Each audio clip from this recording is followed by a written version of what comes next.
All right, everybody. So today, back on the podcast, we have Alberto Nunez. How you doing, man?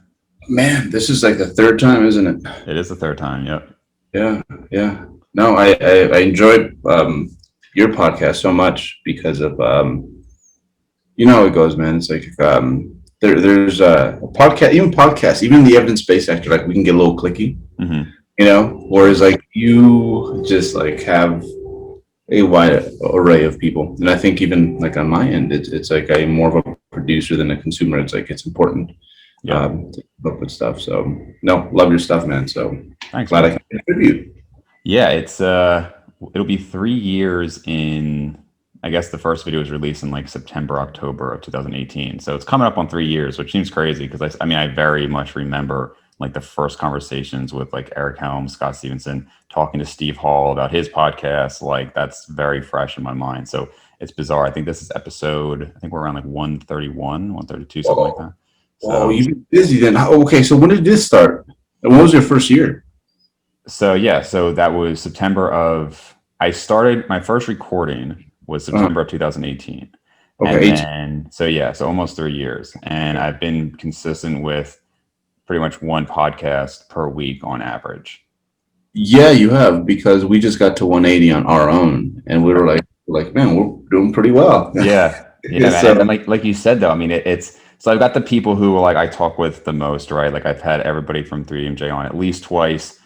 This is your third. Eric Helms, like probably four, and other people as repeat guests. But then I do try to branch out because I have interest outside of just like that's the thing. Like I am impressed with Steve Hall's podcast because it's like it's just bodybuilding for the most part. Like it's pretty yeah, much just natural bodybuilding yeah. overall. And I'm like, man, like I find that stuff very interesting. But I think if I was 200 episodes into just that topic, like I'd want to branch out a little bit, do some strongman stuff, some health stuff, talking to MDs. So I try to at least keep it in that general health and fitness realm. But I definitely try to vary it up a little bit. Yeah. Wow. Hey, well, congrats, man. That's pretty dope. Thanks. And one thing I do want to mention here. So we talked about my donation today going to Operation Smile, and I guess maybe I should mention these more because I've actually been pretty shocked at the number of people who had no idea, like guests maybe who have said that they watched it. Like I just had a guy Colton on, who great guy, and he didn't know that like I did much with donations, and he's watched like a ton of the podcasts, and I think when I started it, the idea was, well, there's a million podcasts. So if nobody listens, I still want this to be worthwhile. Thankfully, people have listened. But my idea was like, it should be helping people and spread the awareness of these other charities. And so I don't know if I just haven't done a good enough job on it or what, but I guess maybe I should make more of an announcement. So everybody listening, every podcast, there is a donation to charity. Today is to Operation Smile. They help children born with cleft lip and palate with getting those surgeries. It can be pretty life changing. And as always, I have a link down below. So check that out if you're interested. So what's been going on with you, man, as far as like the fitness stuff? I mean, obviously longtime competitor in bodybuilding. What are your current goals and what are you up to? Oh, okay. So, man, last little leg of the off season here because next year I do want to compete. So yeah, it's crazy how that just gives you a form of tunnel vision. And I don't know. I think personally, this might be the last like really long off season I take, Oh, just okay. because I see how that works. It's like, okay, now that I'm like a year or so out, it's like from starting a prep, I'm like going the extra mile. And I like to think I am all the time, but I think How long has it been it's been since since you? 2017, man. Yeah. Hmm. 2017. And, there was, and I guess maybe something worth getting into is like there was a little lapse in, I'd say, focus for a minute there, Yeah. um, where, I was probably training 4 days a week with minimal amounts of volume for me, anyways, for a little bit longer than I'd care to admit. Um, but no, it was a lockdown, post lockdown. That just kind of training. I had a 40-pound kettlebell, dude. That's basically what I had to Yeah. train with Oh, okay. for 8 months.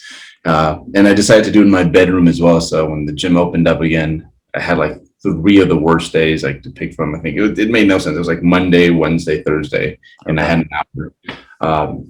And I did so much with my 3 hours. Yeah, that kind of made me appreciate everything again, Yeah. and just really aligned my focus. So yeah, now we're here. It's been ever since then. It's been super productive, and yeah, man, I'm looking forward to that pursuit again.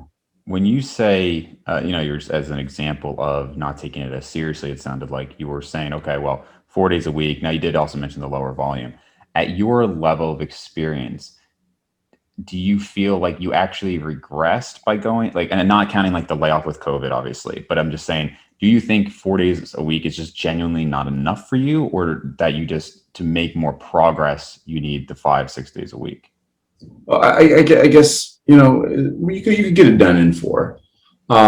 Especially if you just trim a lot of the extra. If you're very efficient and you know exactly what it is that you're supposed to do. Yeah. Which at this point we have narrowed it down to that point. But it was more so that I only wanted to be there 4 days a week. Okay. That said a lot.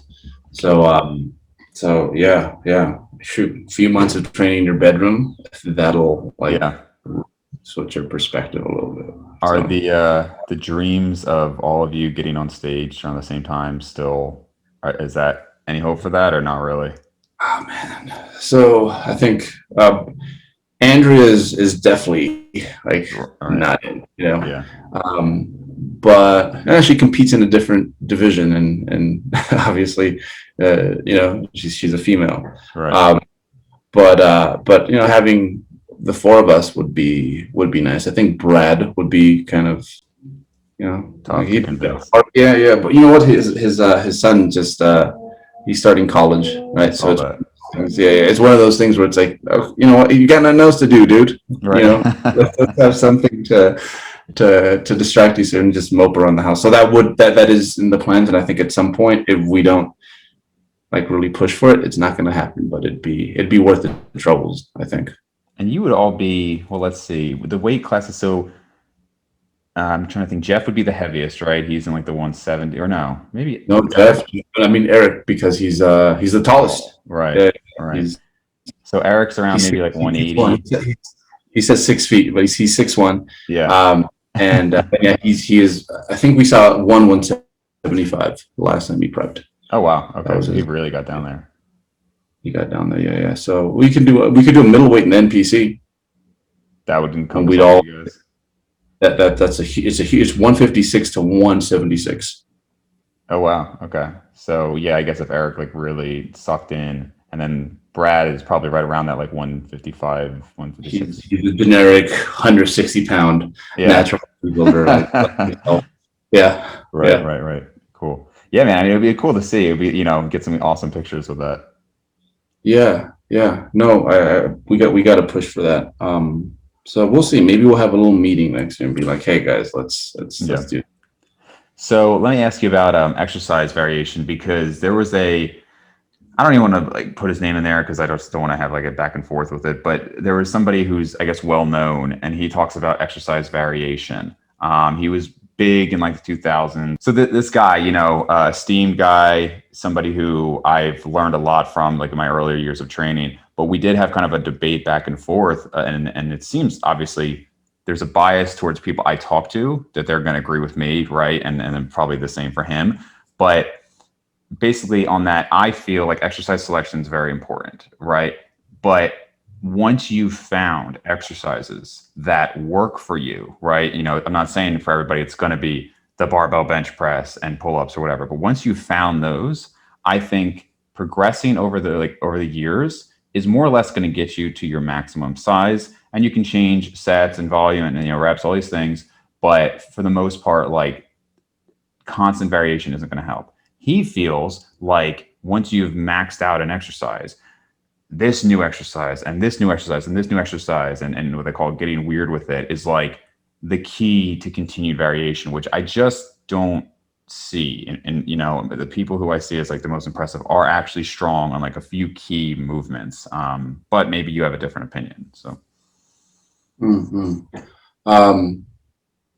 Yeah, I think I've loosened up my grip a little bit the last few years with perhaps sticking it through with a movement beyond a certain point. I used to be a little bit more stubborn with that. And now I'm a little bit more open to like, hey, if you have 3 to 4 movements for an area that, you're pretty good at, and, you pick up skills as you go through. So maybe, the first 7 years, there's 2 really that you're pretty proficient in. Yeah.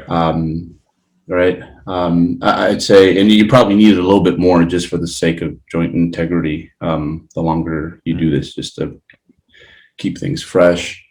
But still, I tend to, I feel that a lot of folks, the reason they switch up is because there's something lacking in regards to how they, there might be, and I'm not saying it's the case for this individual, but there might be programming limitations in regards to, they don't know how to get a person beyond like that sticky point. And for me, I think a lot of that skill came from working with powerlifters, where it's like, yeah, they're not going to let you, replace your flat barbell with dumbbells. Sorry, dude. Right. So because I work with that population so much, it's like, it gets sticky, but eventually, you develop some little tricks here and there that help an athlete continuously progress. But on that note, I still think people usually, it's like they get to that sticky point and they're like, all right, let me just bring in something new, and then it feels like progression. Right. But to me, yeah, I mean, that's kind of what my point was. It's like, look, every time you added a new exercise, you're going to quote unquote progress, right? Yep. And there's those neurological adaptations. You're getting better at the movement. So my example was, let's just take somebody, like assuming, let's say an incline dumbbell bench is a good exercise for you, and you work up to 100-pound dumbbells for 10, right, over however many years. If you switch to a new exercise, again, you'll definitely progress on that exercise. If, let's say, after 6 months of progression, you come back to the incline dumbbell, you haven't practiced it in a little while, right? So maybe you're down to hundreds for 8. If you get up to the 9, 10, 11, 12, 13 now, you've almost certainly put on, I would say, a mass to your chest, right? Because you've hit this new PR. Cool. If you came back and you hit 8 and then 9 and then 10 and then 10 again and then 10, I am almost positive that extra variation you did for 6 months did not add muscle, because if it did, you would have greater cross-sectional area of those muscle fibers. You would be able to produce more force. And once you became more efficient at the incline dumbbell again, you would have progressed past that 10 by 100, is my thoughts. And that ultimately, maybe exercise variation is useful, but if you've determined a few key like pillars or like what you use as gauges of strength, that is what you can look at over the years, assuming you didn't get injured and had to long-term change something, to gauge your progress. No, I agree. I agree.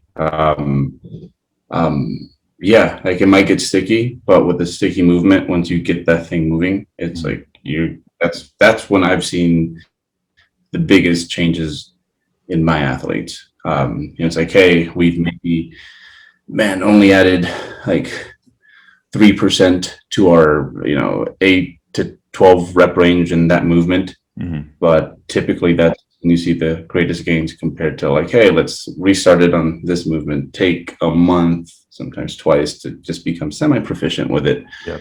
And then finally working again. But I will say this, I one thing I respect a little bit more is when creating a bodybuilding program, I think you have to look at it almost from like a movement first perspective. It's like people talk about like volume and intensity. Mm-hmm. Whereas I think what's most important is like, hey, let's nail down our movements and try to get things covered from that area, because that I think impacts those other two quite a bit. Yeah. And that is one thing I definitely credit this guy with saying, is as far as finding the right exercises. And he does like some like unique variations, but what he'll say is like, okay, if you've been chipping away at this exercise for 5 years and you're not happy with that body part, do you think that just adding a little bit more volume on that exact same exercise is going to be the key? Probably not. right? Like Mhm. I would agree with him that like maybe there is a variation that you would feel better in that if you haven't spent the time to actually find what works for you in that regard, then yeah, I think like you said, finding the right movements is key before adding volume to the movements. Yeah, yeah. And on the powerlifting note, so some of them, honestly, I'd say almost the most impressive when it comes to these areas that I've seen on natural bodybuilders, when it comes to quads, glutes, hamstrings, we'll throw those in there too, and pecs. The most impressive set of those muscles that I've seen on drug-free athletes have been powerlifters at at USAPL Nationals at the warm up room. Hmm. Sometimes I'm like, man, I got to get the creeper cam in here and just show people like Yeah, how mutated these athletes are in those areas. And really. here's the thing: is like they doing it with movements. If they're that high level, they probably fit those athletes pretty well, right? Sure. Because obviously they're here. But nevertheless, they're probably still on those guys, like, I don't know, maybe like third tier movements when it comes to those body parts. Hmm. Um, and still, these areas are so impressive. And that's because the name of the game there is progression. Right. You know, like you don't have time to mess around in powerlifting with like, oh, this feels good, or my favorite Right. athlete does this. It's like you have to like force that square peg through a round hole basically Yeah. sometimes, Yeah. but they're still making like, especially glutes. Like I wish a lot of female athletes would check out the glutes on these powerlifters, because it's like this is what you guys are looking for, and Right. they're a Exactly. lot when it comes to what movements they pick, and they don't have nearly as many variations. But because the name of the game is like your total's not increasing, you're just not competing. Yeah. Um, they figure out a way to do it, and they have to get very crafty with their programming in order to keep it going, basically. Yeah, it's always amazing to me the number of women who want, bigger glutes and thighs, and they just resort to like running and banded hip kickbacks and things like that. And it's just like, man, just get under the barbell, and you will almost certainly like what you're seeing. With 80 variations, yeah, and it's like Right. legitimately like you're going to have to lift like a dude, Right. like you're Right. going to have to lift some loads that freak you out, and they're going to get heavy, and that's when I've seen the greatest progression as well when it comes to my athletes Yeah. is when we pick a few good hingy movements, a few good squat patterns, and move for that work for that athlete, and just like go to town on those for extended periods of time. Yeah. So what do you do? I mean, you're now, I think, what, close to 20 years lifting? 20, this is my actually my birthday month. It was somewhere in June, because I remember my junior year of high school had just ended, and I needed something to do. So Okay. yeah, it was around June 1999. So this is year 22. Wow, that is a long time. So as far as like, because you talked about it being like a productive off season, right? And now you have one more year of off season before you're going to start getting into prep. Is that right? Yeah, yeah. So it'll be around this time next year. Okay. So obviously super advanced, obviously natural trainee. What are you hoping? Like, what would make you satisfied between this season and last season when you were already, what was it, 18 years in? Hmm. Man, I would like to not have to see a weigh-in under 160. That would be nice. Okay. That would be that'd be a one, because last prep, I think the lowest I saw was like 157. I was also in the best shape I've ever been in, but Okay. I'd like, if I could get 3 pounds in there, which is probably going to be a combination realistically of, hey, I gain muscle, but then also you learn to salvage more every time on the way down. Right. Um, Yeah, Looking to I'd do ask that, that yeah. how much, because I know, Jeff is kind of known for that, one season, 165. I think the next one's 75, something crazy, right? Which he, I think, rightfully attributes to dieting a lot better.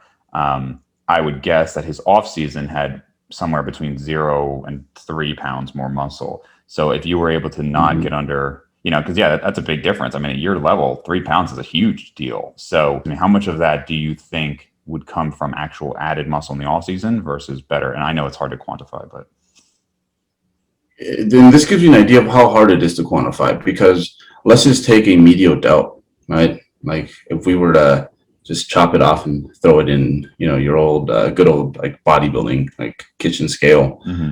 Like realistically, that head, I don't know, might be, I'm gonna take a shot here, might be 4 ounces of muscle, Right. right? And it's one that matters. It's one that you can like really visually see. So when you think about like how much skeletal muscle you have, it's Right. not nearly as much as people think. Like lean body mass is so many other things Hmm. as Sure, well. sure.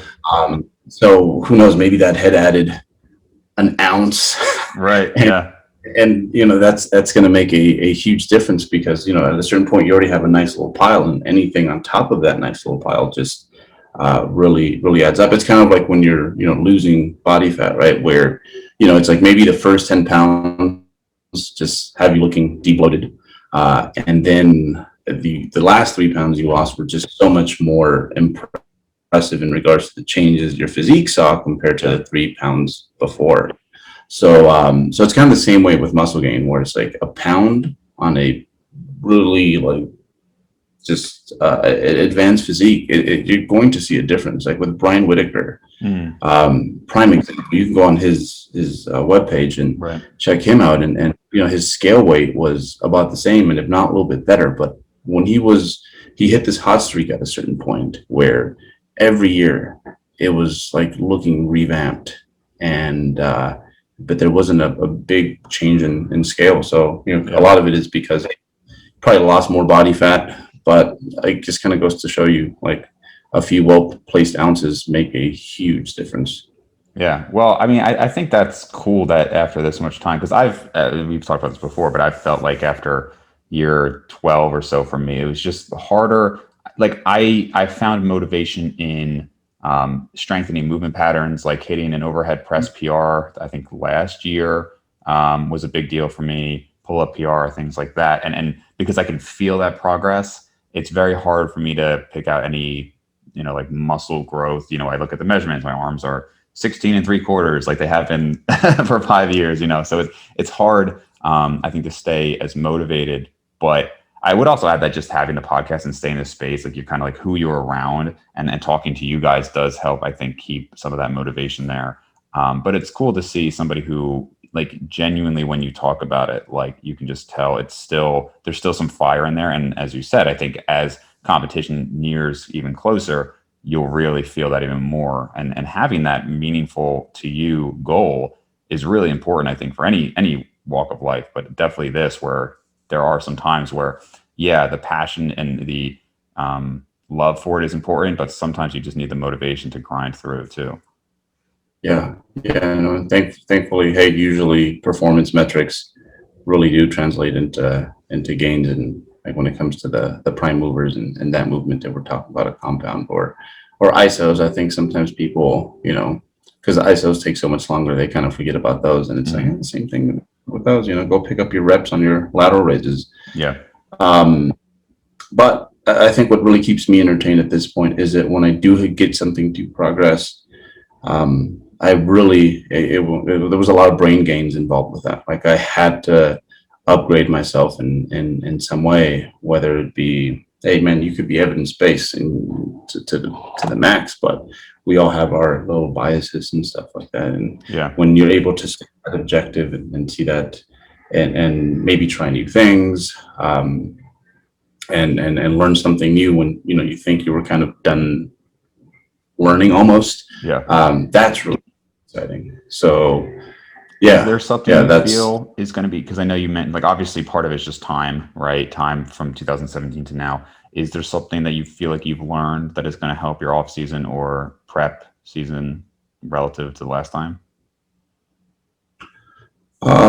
yeah, a few things. I think the longer I do this, the more I understand the madness behind like Jeff's approach in some ways. Hmm. Because he's so darn efficient, right? And I'm not there yet, but I get it now. Where I used to think that, hey, like with volume being the thing that most likely it seems to have to go up over time in order to continually progress. Right. I used to think about like, man, how am I going to do this? Like going into my 40s where I have to put more mileage through my physique than, I did in my 20s. Right. But if you're getting stronger, you're getting more proficient with your movements, you're finding movements that better fit you. There's just so much more stimulus with each rep now compared to, years past. So yeah, a lot of it has just been really narrowing down my movements. I've also Chasm lives like right down the road, basically, and he's really helped me. Who's So I that? think especially with Chasm from N1 Oh, training. okay. Yeah, yeah. Yeah. So there's a few things that with the help of him, I've changed in my training that I think have made a difference. Hmm. And along with just really just you just learn to close windows in your head when you train. The longer you do this, and we all think we're like these really focused like Zen warriors when we're training, but it would make sense that that's a skill you also get better at. Right. It's like when you turn it on, you turn it on. So yeah, now like man, I'll get 3 to 4 sets of like my dumbbell presses, and it's like man, every rep like mattered. Every rep was way more crispier than it was just a few years back. So Is that like so yeah. if you were to try to qualify that, is that more of a, okay, like I am slowing down my form, or is it like I'm mentally actually thinking about it more? If you were to try to train somebody in this, what would you tell them as cues? Man, well, a lot of it is being even better at picking apart what's going on through a movement, like just like visually, like when I see my own footage. I think that's super important. Reviewing, like if I don't have something to record my lifts with when I'm at the gym, I feel like I'm missing a huge tool. So like for example, you look at Jeff, man, like rep 1 all the way to the last rep on that day, it's like they look exactly the same. Exactly the same, even when he's grinding, it's like they look exactly the same. So so yeah, a lot of it is it's after we're done with something, it's like, hey, we break down technique. It's like, okay, what can we do better? And you continuously work on that. Like with my dumbbell press, for example, a big thing has been like really finishing that movement. So it's kind of morphed over time, like where my dumbbells are now turned a little bit more, like they're a little bit more neutrally gripped, so I can really drive my elbow across, and Are getting you as much as I recording every can from. set or every workout? I like to record my first one because that tells me, okay, this is going to be the issue today. Okay. And my last one, because that's where I'm most fatigued and the things really start to show up. So it's usually my first and my last set on almost everything. Wow. Okay. Is that something you recommend your clients do too? I think it's huge. It's huge because I mean, you can talk about again like the volume, right? The intensity, right? That doesn't tell you how much about a program when you're just looking at sets and reps. It's like, okay, how is this being done? And I'd argue that someone who was on I don't know, a C plus program but has A plus form is going to make more progress than someone who has like the inverse of that going on, where they're on Right. A plus program, but I never get to see how they're moving. And then I finally do, because finally they get me video and I'm like, all right, it's so much more out of this. Does your phone just have like hundreds of videos of you so doing sets? It does. No, we have to stay on top of of keeping room in there. Right. But yeah, it's important. I think breaking down your film is key, and this is something that I definitely got from my powerlifting influences, because for them Right. it's super important. Right. So I want to talk about back specifically, and even pull-ups more specifically. So pull-ups are something I'd say I'm fairly good at. I've done, I don't know, I guess my PR was, I just did 90 attached to me for 6. And I don't know if I saw Candido is kind of like back on YouTube a little bit, and he's going to do like a 1 rep max thing. And I was thinking maybe doing that. I also don't want to tear anything, so we'll see. But my best for reps was I guess you'd call it like a touch and go, very rapid 30 reps. but that's not how I would typically recommend performing them, because I could, as everybody knows, I could slow that down and I could make, 15 reps, literally half of that, like so hard. Are pull-ups still something that you incorporate as, the first part of the question? And secondly, have you noticed that, because this is something that Abel Chabai and I have discussed, where pull-ups more than other movements seem to have like a cap on strength. And I guess because, so it's like, as you gain muscle, you're also then adding weight to the pull-ups, right? So maybe I shouldn't say cap on like your pulling strength, but just how much you can load. So like when I worked out with Joey Zatmary at his strongman gym, and I mean, obviously they're all way stronger than me and way more impressive, but like pull-ups wise, it wasn't even close. Like I could smoke them because I'm 100 pounds lighter. Or even Paul Canoe, who very lean, very muscular, IFBB pro. I was probably stronger than him, or about the same on pull-ups too. And it just seems to be like, it seems to have a cap. You don't really see anybody like repping out more than 100 pounds on it. Yeah, yeah. There's just some things about that movement that make it great, but at the same time, you're just going to have to be very patient with it, because once you know how to do it, it's like very hard to improvise. And that's one of the biggest differences between, say, how a powerlifter lifts versus how a bodybuilder lifts. Like, for a bodybuilder, it's like you don't want to improvise. It's like when you're doing a lateral raise, it's like, hey, you have to keep an eye on all your other joints and making sure that they don't twitch and contribute to, like, as we talked about, this little head here that maybe weighs 4 ounces, and it's very easy for a little ankle twitch if you're doing them standing to find its way into the movement, right? With pull-ups, it's like, hey, your body's just hanging, you know what it looks like, you really can't improvise. So it's a slow mover, but I'd argue that if you're adding reps to that, you're probably going to see changes in those prime movers. Yeah. I mean, do you incorporate them, or do you do more of like lat pull downs? I do more of lat pull downs, and again, this is something that influenced by Kasim, and when he kind of went over like the active range of the lats, I'm like, oh, that makes sense. It's like, especially if you're going this way, first of all, it's easier to get certain muscle groups in the upper back a little bit more involved than you like. There's also a little bit of more pec than we think when you start a pull-up, because a pec kind of helps you out with that. So for me, it's especially being a bodybuilder who is in need of more lats, it's like, okay, let me see if I can make this even like more accurate and just really zone in on those lats. Obviously, there's always going to be other muscles involved, but right. But I've really I've taken a liking to their pull down variation. Yeah. It's interesting you mentioned like the pecs kind of be involved, and one movement I don't see anybody really do anymore. Like pullovers used to be like a pretty popular movement. I think that was more like Arnold's days and stuff like that. It's just a movement that you don't really see anymore. I never actually loved that. I mean, I did incorporate it. I know, was it Nautilus maybe, or Hammer Strength? They used to have like a pullover machine that a lot of people really loved. But I don't see those anymore either. We have one. We have a Hammer Strength. The Nautilus I hear is a little bit better. I haven't had the privilege of using that one. Okay.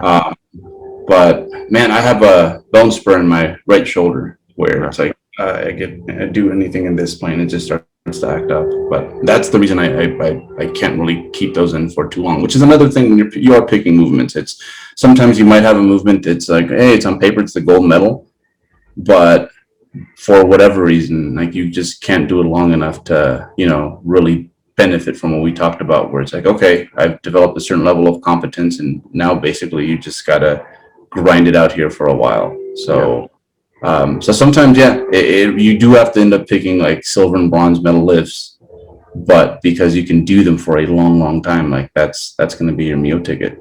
Right. Yeah, for sure. I think one of the reasons that I like pull-ups, it kind of goes back to that, what we were talking about earlier, that gauge of progress, because I've done them for so long that like I don't necessarily think they are superior to lat pull downs or anything like that. I mean, I think they're a great movement, but I think it's just something that I've like at this point, almost like, because I want to make sure I fight any regression with age or anything like that. Which sounds kind of ridiculous at 29, but it is, after this much time training, I want to make sure that like I'm still just as strong and progressing if possible. I've done pull-ups for so long, right? I've done barbell bench press for so long. Are these movements I'm still going to be able to crank out at 40? I don't know. I might inevitably have to switch, but they're just exercises that I've done that I can say, okay, well, this year I was doing this. Even if I got one rep, like you said, that probably is actual progress at this point, having done thousands of sets, so it's just that kind of gauge. Yeah, that's definitely means you probably added a few ounces Right. to the muscles that you are targeting. Yeah. Um, so yeah. I mean, shoot, and I mean, as specific as I am about my lat stuff, like I'm about to start barbell squatting here again, simply because I'm like, shoot, like it's probably a skill that I want to keep up with, simply because, hey, if I'm 50, 60 and I can go down, with like 4 plates on a squat, it's like, hey, that's probably a pretty healthy old man who Yeah, doesn't have dude. as many physical limitations as most people their age. Yeah, totally. But no plans to step back on like a powerlifting platform. You know what? I was gonna do one, but then the whole COVID thing happened. It was gonna Okay. be very low key. It was gonna be under the radar. I'm like, because I just got my squat over 500 like quite easily too. So I was like, okay, you know what? I can, Oh, I can. I forgot you did that. Yeah. Because you guys all had the competition, right? And then was that when Jeff tore his calf? Was that the same Jeff, time? Jeff was on his way to beating it like back in 2013, Yeah, a long time ago. and then yeah, he tore his calf, so that kind of ended that. So it was kind of just Eric, myself, and Brad who were left. Uh-huh. And I just felt really motivated to squat. I'm like, you know what? I think I can do this if I just really like put my mind to it. That's And we great to did hear. it. Yeah, I was squatting once a week, like 3 sets too. So Wow. yeah, so it was not a whole lot of volume, a whole lot of work. But So that's but interesting yeah, to me. So you don't, because at this point, if I want an exercise to go up for them, I've had some weird times where all of a sudden, like I actually hit a bench press PR for reps, like 225 max out back in during COVID, actually. But I didn't change my routine at all. It was just totally random. Most of the time, though, I have to do a specialization phase. But you were just doing once a week. You said 3 sets, and you found it was going up. Any contributing factors you can think of? yeah, I was going back to like the Gen 1 daily undulating periodization for like Mm, powerlifters, which was brutal, man. Like it's almost because we were picking on a different variable over the course of the week. Like they were like, oh, we could just do like a crap ton of work because this is different from this is different. And it's like, no, not really. We found that out the hard way, or the Gen 1 powerlifter who did that, who was a part of that crew, found out the hard way. um, so one thing I remember with myself, and when I get in there with my powerlifters and I really examine things, it's like at a certain point, you're just doing work to basically um, just cross it off the list. It's like, are you really there? Are you really involved? Whereas I found out with like when I gave myself 3 sets, I'm like, okay, you have these 3 sets. It's like, for these however many reps you have left, you have today, it's like, okay, you're going to keep track of everything. Like, is that bar right? Where is that knee traveling compared to the right knee? What was different about rep 1 compared to rep 2 in that set? So I just felt that at the end of the day, when the training session was done, is like, man, I could probably write like 3 paragraphs in regards to like what happened today, wow. what it is I need to do different, highlights, lowlights, that sort of deal. So yeah, like talk about focus, right? I think it's Yeah. something you just get so much better at as time goes on, and I realized that, hey, this is basically, if it's again, it's like studying in college, right? It's like there's the person who studies, like they're like, oh, I studied like 15 hours a week, and it's like, yeah, but you have all these like other windows open Right. on Yeah. your computer, right? But like, what if like you just really just did that? So that's something that's really improved with training age, is just my ability to focus on like what is there. Awesome. So this kind of ties into it actually. So like there's been the like training to failure debate, right? I mean that's been going on forever, but then more recently there's just like Isertel versus Lyle and that whole thing. Um, Part of it is like, okay, the argument is like definitionally, what are we talking about here, right? Do you actually have to fail and different types of failure? I've seen a lot of people comment that they feel like generally Lyle is like very abrasive, but in this case, he's kind of right in like what it means to actually go to failure. And I will say I've been surprised by a number of people who talk about failure training. And then you mentioned the importance of videos. You see a video, and it's like, man, that just didn't look that hard. Like not that it wasn't an intense set, but like it did look to failure. Which part of me was like, okay, like it's not that big of a deal. But if we're defining our volume prescriptions and things like that, and RAR based on what true failure is, it's probably important to actually know what true failure is, right? And if that means occasionally taking a set to failure, like true failure, so you have a good gauge of that, that can be important. I was just kind of wondering where you stand on that, and at least the last time I saw like 3DMJ prescriptions, it sounds like you guys still generally don't take a ton of sets to failure. Has that changed at all, or generally still the same? Man, I think it's something you have to touch up on. Like it's like any other skill. It's a skill that if you don't brush up on enough, you can lose it. I feel. So, man, yeah, I'd say I do it a little bit more frequently than I think people would assume. But I'm even in the right cases okay with seeing a little bit of form breakdown because um, that's how so long as it's again, it's still for the most part safe. So, I'll take a set of, well, we just use dumbbell presses like to failure every once in a while, just to, again, know where that ceiling is now, because it should be changing over time. Um, and Also because, man, sometimes like you can break form on one rep and then correct that right then and there, and then it's like, hey, you fix it on the next one. So sometimes if you get too nasty with the whole like technical failures, like technically failure, it's like, well, Right. sometimes you're able to like, okay, well, that was a little weird, but I still have another one in there.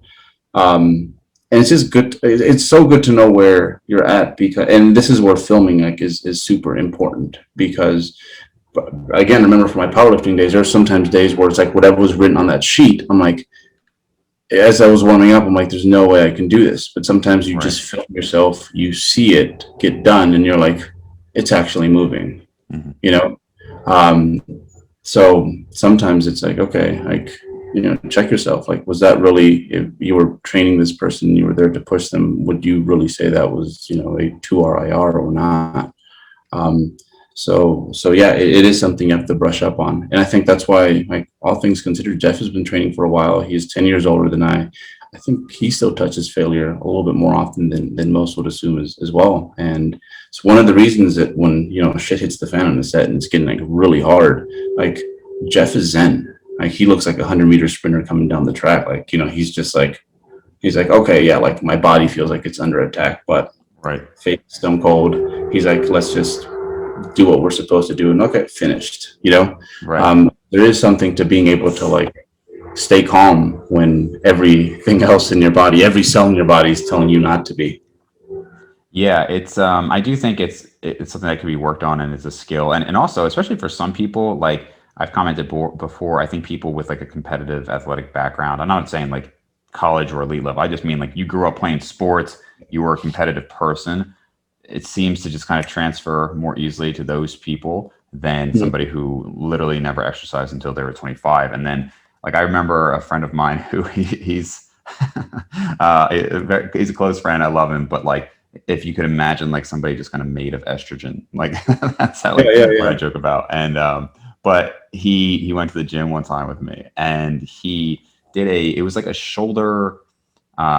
It was basically like a shoulder raise machine. I forget what it was specifically what it was called. And I was doing the stack, which is not as impressive as it sounds on this machine. It was fairly easy, but and then he did like a third of it, and he was like, I couldn't even imagine doing like more like that. It seems impossible. But then like within like two workouts, he was able to do like more than twice that. And it was because like he was so unaccustomed to pushing himself physically that I think people they just don't know like if they just don't live that life, they just don't know like what that actually means. Same thing. My sister recently, she went to them and she was like, do people actually work out this hard? Like, do people go every day and do this? And I was like, yeah, but like, it's just interesting if you really don't have that background, you're just so unaccustomed to it. Yeah, yeah. Shoot. So I train a lot with my girlfriend, Mm-hmm. and her first coach was, I guess you could say, her first coaching experience was like, yeah, your typical local NPC coach. Okay. And the amount of work she was doing relative to what I set up for her was vastly different. Mm. And after a full meso cycle, or this is her second one that I've wrote for her. Um, at the end of that last block, I was just like, so do you think if we took off a set off like the majority of the exercises, do you think you could get better work and you'd be able to push yourself harder? And it went from like fighting me in regards to like, man, this doesn't seem like a whole lot, to like now it'd be like it was like a yes, please, let's Yeah. do it. Because you can really realistically only turn on that switch so many times over the Right. course of a day. And honestly, like if you're doing it right, 2 to 3 reps left in the tank, Mm-hmm. that's some serious work. Right. It's some serious work. Um, so yeah, and that's again, it brings up that whole argument that you're probably going to see that as time goes on, you probably don't have to do as many total sets, but that's because you're able to get so much more stimulus out of everything. Again, from attention span to Right. just better exercise selection to better technique to just getting stronger. So yeah, man, I wouldn't be surprised if in 10 years I was like lifting, like not just like Jeff, but we weren't as far apart anymore. Yeah, again, maybe I'm just lazy. I don't think that's it. But it's I look at like my volume, and because I do low volume, I do take most sets pretty close to failure. Um, when I was dieting, my best diet I've ever done was during COVID, and I literally was doing 6 work sets to failure per body part. And I mean, I literally retained almost 100% of my strength. But even like when bulking up, I'll do 8 maybe on like biceps, triceps, and like 12 on like, chest or something like that. And I'm thinking to myself, like, how could people be doing like 30 sets in a week? And again, not that I couldn't physically do it, but I'm like, would that really be necessary? I just feel like it's like, okay, I finished that exercise. That's it. Like, and again, I don't, maybe somebody who does way more would say that's lazy. It just genuinely doesn't feel, because I've tried the higher volume stuff and I just felt like it's just like you're just working. Like I'm not like feeling the muscle anymore. I don't feel like it's helping me progress. It's just doing more for the sake of doing more. So, Yeah, I don't feel like you're swimming anymore. You're just trying to stay afloat, basically. At mhm. that point, is what it feels like. Um, no, I've looked at old bodybuilding logs from many years ago, like 2005, 2006, 2007. And I was like, man, like I was doing these 40 set like leg days, and for a long time I couldn't explain like why that worked, and I think now, well, I found a way to convey what was going on, and I was probably hitting 10. I was hitting 10 bullseyes probably, right? But I had like 40 darts, you know. Right. So it was a lot. It was just like when in doubt, just do more, and you'll get some bullseyes. Whereas like now, it's like I go to the gym with 12 darts, and I get 10 bullseyes. Um, I guess the last point I would make on it is, do you feel like, because you kind of touched on it earlier with laterals, I do feel like those movements in particular, and there's a couple other ones where it's so easy to just, like you said, little toe lift there, and you can just add so much. I find exercises like that very hard to gauge progress and true failure, even now, because inevitably I'll kind of like reset form, and my desire to progress will just cause, almost subconsciously, just cause a little oomph to it, over time. And then it's now 12 weeks later, I'm like, wait a minute, this is not the form I started with. And there's certain movements I just find particularly prone to that.